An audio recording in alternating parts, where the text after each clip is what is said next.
नमस्ते। आज ना हम एक फूल के खूबसूरत डिजाइन को जरा और करीब से देखेंगे, जानेंगे कि इसके अंदर क्या राज छिपे हैं। तो चलिए शुरू करते हैं। ये जो बात है ना, ये एक स्टूडेंट के साइंस प्रोजेक्ट से ली गई है। और सच कहूँ तो हमारी आज की पूरी खोज की नींव यहीं से शुरू होती है। मतलब एक छोटा सा आइडिया कैसे एक गहरी समझ तक ले जाता है। तो चलिए, फूलों को लेकर जो हमारी आम सोच है ना, उसको थोड़ा बदलते हैं। देखते हैं कि इस खूबसूरती के पीछे असल में क्या चल रहा है। ये पूरी की पूरी पड़ताल एक बहुत ही सीधे लेकिन गहरे सवाल से शुरू हुई। भाई, एक ताज़े फूल के अंदर आखिर है क्या? और यही बात हमें सिखाती है कि कभी-कभी सबसे बड़ी सीख ना सबसे छोटी चीज़ों में ही छिपी होती है। अब हम इस फूल को परत दर परत हौले हौले से खोलेंगे। इसे ना एक तरह की बहुत सावधानी से की जाने वाली जांच समझिए, जहां हर कदम हमें फूल के असली डिजाइन के और करीब ले जाएगा।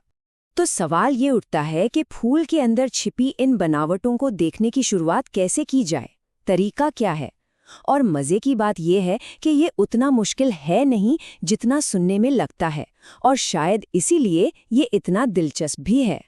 ये जो 8 स्टेप्स हैं, देखने में तो बड़े सीधे साधे लगते हैं, लेकिन इनकी असली खूबसूरती है इन्हें करने के तरीके में। बहुत ध्यान से और एक-एक करके। यहाँ जल्दबाजी का कोई काम नहीं है। हर हिस्से को बस गौर से देखना है, उसे समझना है। अच्छा, तो इस खोज के लिए कौन से बड़े बड़े औजारों की जरूरत पड़ी होगी? सच तो ये है, किसी की भी नहीं। बस एक ताज़ा फूल, एक ट्रे और अपने हाथ। ये कितनी कमाल की बात है कि साइंस की ऐसी खोज कोई भी कहीं भी कर सकता है। तो चलिए अब आगे बढ़ते हैं और देखते हैं कि इस पूरी प्रक्रिया से आखिर पता क्या चला। अब हम पंखुड़ियों के नीचे छिपे उन हिस्सों की बात करेंगे जिनका अपना एक खास काम है। तो मतलब ये हुआ कि पंखुड़ियां सिर्फ खूबसूरती के लिए नहीं है, वो तो कीड़ों को अपनी तरफ खींचने का काम करती हैं, एक तरह का न्योता देती हैं। और ये जो पुंकेसर और स्त्रीकेसर है, ये तो सीधे सीधे रिप्रोडक्शन यानी प्रजनन के लिए जिम्मेदार है। सबसे बड़ी बात यह है कि हर एक हिस्से का अपना एक खास मकसद है। ये उस स्टूडेंट के सीधे ऑब्जर्वेशन थे जो उसने खुद महसूस किया। और ये हमें याद दिलाता है कि साइंस सिर्फ किताबी बातें नहीं है, बल्कि अपने आसपास की दुनिया को महसूस करना भी है। पंखुड़ियों का वो नरम एहसास, पराग का पीला रंग, और ये जो पीला पाउडर है जिसे पराग या पॉलन कहते हैं, ये क्या चीज़ है? ये पौधे के रिप्रोडक्शन प्रोसेस का एक बहुत ज़रूरी हिस्सा है। यही वो चीज़ है जो एक फूल से दूसरे फूल तक जाती है और बीज बनाने में मदद करती है। अच्छा, तो अब जब हमने सारे अलग अलग हिस्सों को देख लिया है, तो चलिए थोड़ा जूम आउट करते हैं और पूरी तस्वीर को एक साथ देखते हैं। अब हम ये समझेंगे कि ये सारे हिस्से मिलकर फूल के असली मकसद को कैसे पूरा करते हैं, यानी नई पीढ़ी तैयार करने का सिस्टम कैसे बनाते हैं। ये जो बदलाव है ना, कमाल का है। पहले क्या था? एक खूबसूरत सजावट की चीज, और अब क्या है? पौधों के रिप्रोडक्शन का एक पूरा ऑर्गेनाइज सिस्टम। ये सोच में, नजरिए में एक बहुत बड़ा फर्क है। तो नतीजा बिल्कुल साफ था।